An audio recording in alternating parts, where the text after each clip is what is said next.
बिस्मिल्लाहिर्रहमानिर्रहीम। आज बेटा हम चैप्टर जो है वो इन्वेंट्री का शुरू करेंगे, इंटरनेशनल अकाउंटिंग स्टैंडर्ड 2। लेकिन यहाँ पर हम फाइनेंशियल अकाउंटिंग इन्वेंट्री का ये चैप्टर नंबर 6 है। पहले डेफिनेशन देखें इसकी, इन्वेंट्री होती क्या है। इन्वेंट्री 3 तरह की होती है। इन्वेंट्री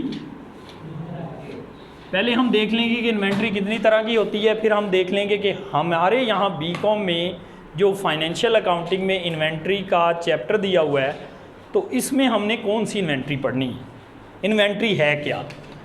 इन्वेंट्री 3 तरह की होती है। एक raw material inventory,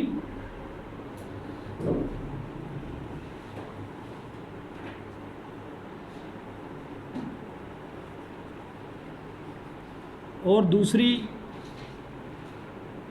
finished goods work in process inventory,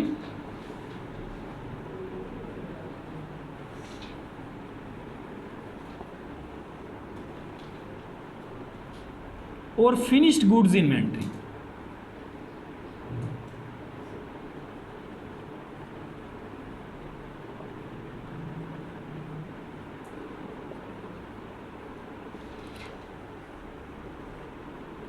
raw material inventory, पहले तो इन्वेंट्री देख, कोई भी चीज़ जो अवेलेबल है, जो पड़ी है सेल होने के लिए, जो पड़ी है तैयार होने के लिए, अभी या वो बिकी नहीं है या वो स्टोर से फैक्ट्री को इशू नहीं की गई, बनने के लिए, वो हमारी इन्वेंट्री कहलाती है। इन्वेंट्री में रॉ मटेरियल जो कि खाम माल होता है, कच्चा माल होता है, work in process incomplete mall, finish goods बिल्कुल तैयार माल।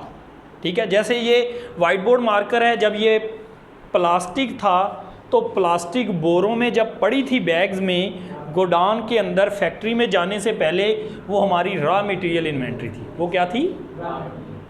फिर जब ये आधा अधूरा, इसकी ये साइड अलग जनाब, ये अलग और ये ऊपर की चीज़ इसको फिनिशिंग नहीं हुई थी, तो ये क्या थी? आधी अधूरी complete work in process inventory.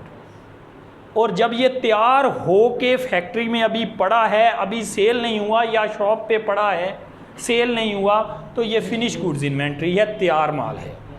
जैसे आप एक बेकरी की मिसाल लें तो उसमें सूखा आटा अगर उसने रखा हुआ है तो वो क्या है? Raw material inventory. गुंदा हुआ आटा वर्क इन प्रोसेस, तैयार ब्रेड फिनिश गुड्स इन्वेंट्री है।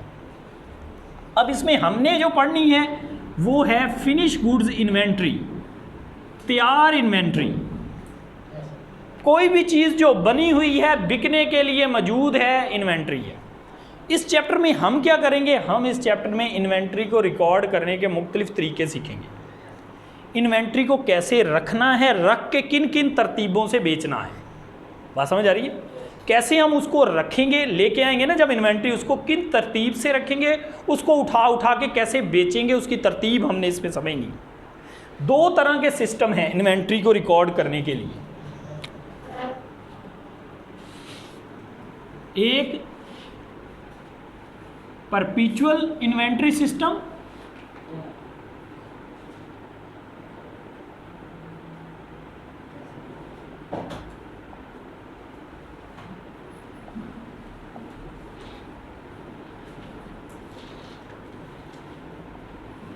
और दूसरा periodic inventory system.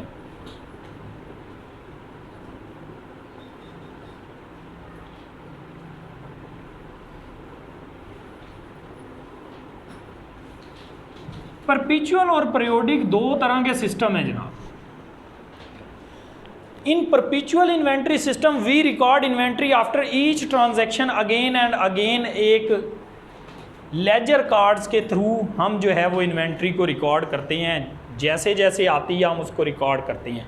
After each transaction we record inventory in perpetual inventory system after each transaction again and in periodic we record just one time. Inventory आ जाती है, फिर हम उसको एक ही बार रिकॉर्ड करते हैं पीरियोडिक सिस्टम में। इन दोनों सिस्टम में हमारे जो टोटल मेथड हैं वो हैं 4। FIFO method,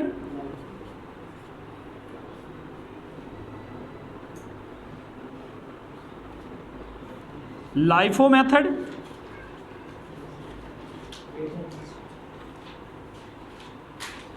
weighted average method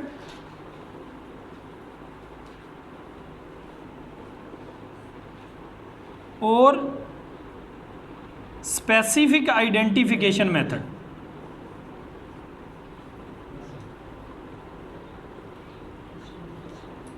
specific identification method 3 है।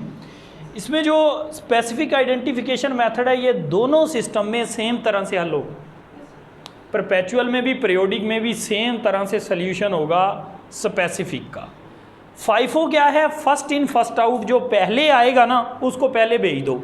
आप बैग लेके आ रहे हो, आप बैग लाए रखा, फिर बैग लाए रखा, फिर बैग लाए रखा, जो पहले आया उसको पहले खोल के भेज दे।